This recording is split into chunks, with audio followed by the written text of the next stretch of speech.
Mental health. It's a topic that often gets swept under the rug in South Asian families, right alongside awkward dinner conversations. Depression, anxiety, therapy, let's just say there's a lot of unspoken tension there. But today, we're not here to keep quiet. In this video, we're diving headfirst into the world of mental health in the South Asian diaspora. We've got the research, the real-life stories, and maybe a few revelations along the way.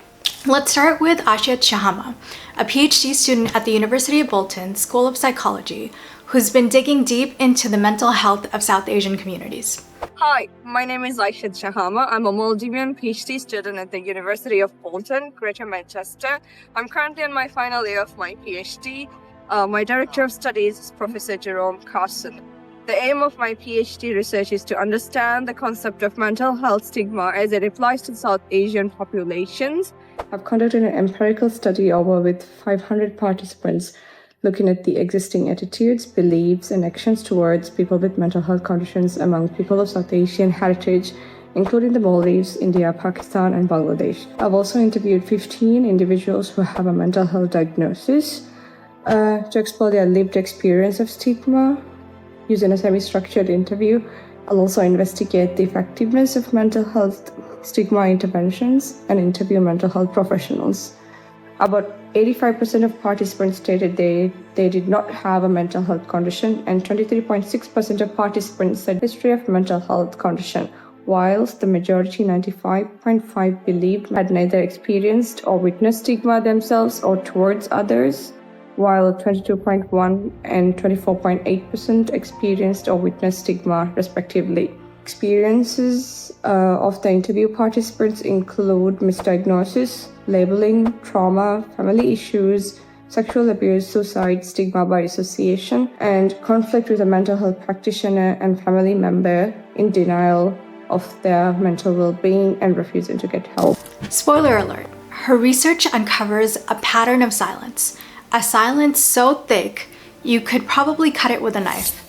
But it's not all doom and gloom. There's also a growing movement to challenge these outdated taboos. Enter Mrinal Gokhale, a mental health advocate whose story hits close to home for a lot of us. Her journey reflects what many South Asians experience, cultural expectations pulling one way, and personal well-being pulling another.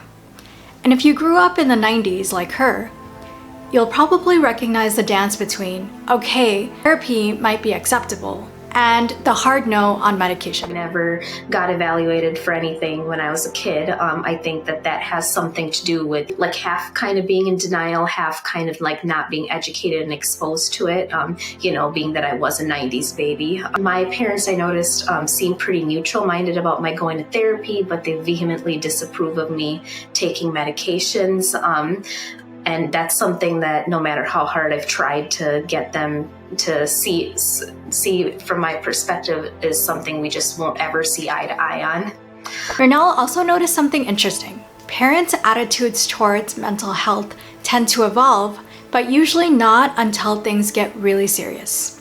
Now, as far as the book, I think that you probably noticed that a lot of people, with time, their parents' viewpoints changed, and the pattern was that when people's illnesses got severe is when they finally started to wake up, which isn't healthy. But I think that a lot of people will tell you, it's a process to educate the elder generation of immigrants, and, every family might need a different approach, and that, at the end of the day, you might have to accept that there's something they will absolutely not bend your way towards. But here's the thing, stories like Mrinal's are proof that change is happening. More South Asians are speaking up, finding support, and actually accessing the mental health care they need. And I think that part of what needs to happen to bridge the gap between the elder generations is A, get more brown therapists in the field, which I think is starting to happen now, and B, show mental health as something that everyone has, but not necessarily mental illness as being something that everyone has. Promote therapy as something you can benefit from even if you don't have a mental illness.